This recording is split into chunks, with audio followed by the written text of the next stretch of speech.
Today I'm going to read Magnetic Pull.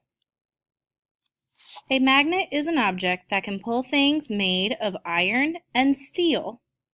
A magnet can push or pull other magnets. A magnet has two poles. A pole is a place on a magnet where the pull is the greatest. One pole is north-seeking, or N pole. The other pole is south-seeking, or S pole. Active reading. Find the sentence that tells the meaning of pull. Draw and underline the sentence. Bar magnet, horseshoe magnet, ring magnet.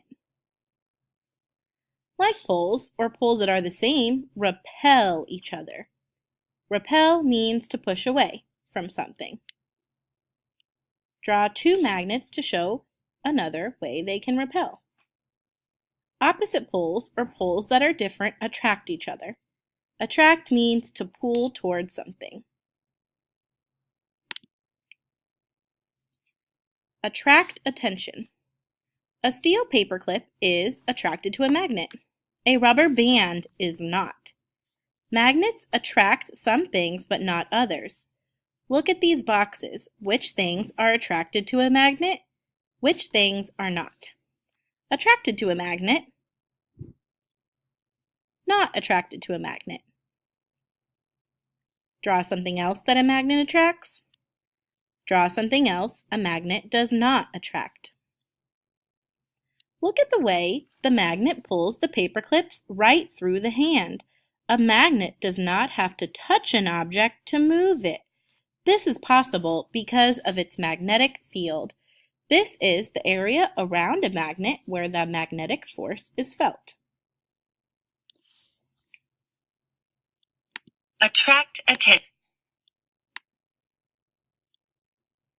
Why it matters. Magnets everywhere.